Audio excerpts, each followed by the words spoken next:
साथियों, नमस्कार, अस्सलाम वालेकुम और सत श्री अकाल। आज बहुत ही एक अरसे के बाद, लगभग जब से 2014 से भारतीय जनता पार्टी की सरकार बनी है और हमारे सम्मानित जो प्रधानमंत्री निर्वाचित हुए हैं, उन्हें सांसदों ने अपना नेता चुना है और देश के प्रधानमंत्री बने। 2014 से लेकर अब तक 2021 आदरणीय प्रधानमंत्री नरेंद्र मोदी जी का मैं दिल से शुक्रिया अदा करता हूं। आपने आज जो फैसले लिए, वाकई में वो एक साहस बड़ा कदम है। उसके लिए मैं आपको तहे दिल से सलाम करता हूं। जो किसान विरोधी कानून लंबे अरसे से 700 किसानों के कुर्बानी के बाद आपने जो फैसले लिए हैं, थोड़ा सा दर्द हुआ है मोदी जी। भले लेट होती है, लेकिन थोड़ा सा ज़्यादा लेट आपने कर दी, फिर भी मैं आपको दिल से धन्यवाद देता हूँ। लेकिन एक सवाल है आदरणीय प्रधानमंत्री जी, आपकी सोच और आपके नेताओं की सोच में ज़मीन आसमान का तर्क, ज़मीन आसमान का फ़र्क है। जिस तरह देश भर में आपके नेता, मैं तो कहूँगा भारतीय जनता पार्टी ही नहीं या किसी विरोधी दल ही नहीं, आपकी छवि को नुकसान पहुंचाने के लिए जो बयान देते हैं, चाहे वो किसान कानून हो, आतंकवादी, खालिस्तानी, पाकिस्तानी, तो ऐसे हैं किसान। आज आपने जो फैसले लिए, उन लोगों के गाल पर आपने करारा तमाचा मारा जो चम्मचगिरी करने में आगे आकर हमारे किसान भाइयों को, हमारे अन्नदाताओं को, और जो हमें दिन रात, सुबह शाम, आंधी तूफान, जाड़े का मौसम हो, वो लोग गाजीपुर बॉर्डर पर बैठे रहे। 1 साल जो है लगभग पूरे होने वाले थे या हो चुके थे, और 700 से ऊपर किसानों की जो है लगभग मृत्यु हो चुकी थी उस दौरान। मैं उसके मृत्यु जो हुई उसके लिए जो है सीधे आपकी सरकार जिम्मेदार है।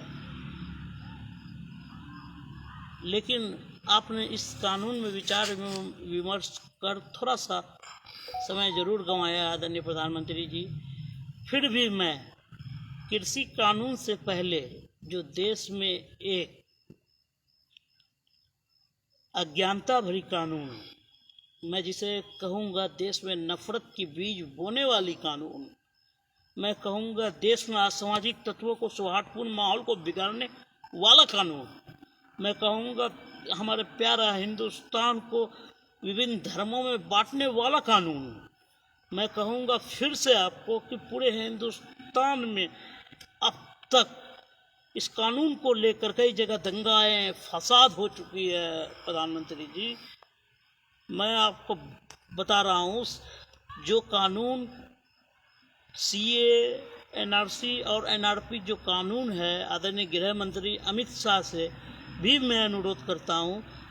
प्रधानमंत्री जी, जिस तरह से आपने कहा किसान आंदोलन का जो कानून था आपने उसे निरस्त किया, मैं कहता हूँ इसके साथ ही मुझे उम्मीद है कि आने वाले दिनों में आप तुरंत इस पर संज्ञान लीजिएगा और सीए, एनआरसी, एनआरपी जैसे जो कानून जो असामाजिक तत्वों को जो है समाज को बांटने के लिए बनी है, उसे खत्म करें, निरस्त करें। प्रधानमंत्री जी, होने को कुछ नहीं है, लेकिन जो असामाजिक तत्व हैं, जो देश में माहौल दंगा का फसाद करना चाहते हैं, उन्हें एक मौका मिल जाता है इन कानूनों से। चाहे वो 3 तलाक का कानून हो, चाहे वो एनआरपी का कानून हो। आपके ही राज्य के कितने मुख्यमंत्रियों ने अपने प्रदेश में इन कानूनों को नहीं अपनाया। प्रधानमंत्री मोदी जी, इसी के तर्ज पर, चूंकि आप हमारे देश के वजीर आजम हैं, चूंकि आप हमारे देश के सम्मानित प्रधानमंत्री हैं, मैं एक भारतीय युवा कांग्रेस का सिपाही हूँ और आपसे अनुरोध करता हूं प्रधानमंत्री जी, मैं भारतीय जनता पार्टी के उन महत्वपूर्ण नेताओं से जिनकी सोच समझ आज भी मुझे लगती है कि जो अच्छी है, और मैं जो है रक्षा मंत्री राजनाथ सिंह जी हो, जो हमारे पूर्व स्वास्थ्य मंत्री हर्षवर्धन साहब हो, या हमारे वर्तमान में जो खनिज मंत्री है गोयल साहब हो, आप लोग बैठे हैं और सीए एनआरसी एनआरपी को लेकर अब तक मुझे बताएं कि कितने विदेशी मूल के नागरिक जो है या विदेशी मूल के नागरिकों को, हिंदू भाइयों को, सिख भाइयों को, ईसाई भाइयों को लाया गया है हिंदुस्तान, और उस कानून में साफ शब्द ये अल्फाज लिखी है कि मुसलमान को हम नहीं लाएंगे। तो इससे तो एक मैसेज नफरत भरा जाता है। ये मैसेज पूरे हिंदुस्तान में आपने जिस तरह देखा कि आंदोलन छिड़ी हुई है, और आंदोलन अभी खत्म नहीं हुए। एनआरसी सीए एनआरपी 3 तलाक के खिलाफ आंदोलन चल रही है।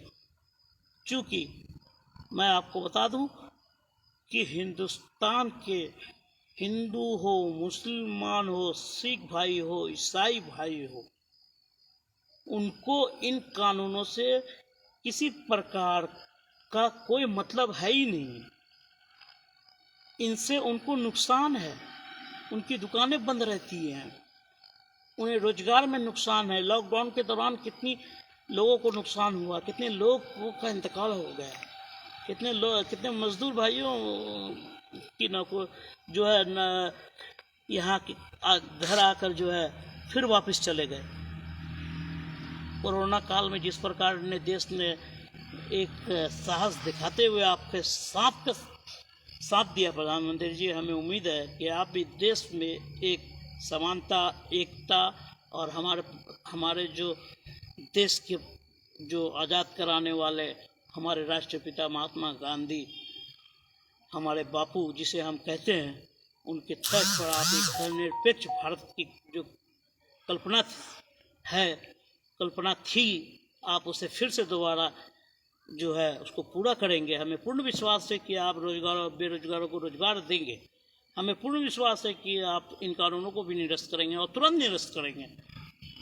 और जो अभी देश में करोड़ों की संख्या में बेरोजगार युवा हैं, आप उन युवाओं को रोजगार देने के लिए सक्षम हैं प्रधानमंत्री जी। आप उन युवाओं को रोजगार दीजिए। बस मैं यही एक कल्पना करूंगा, जो हमारा प्यारा हिंदुस्तान, जो 1947 में हमें आज़ादी मिली, जो सोने का चिड़िया कहलाती है और कहलाती रहेगी इंशाअल्लाह, जब तक ये हिंद रहेगा क़यामत तक।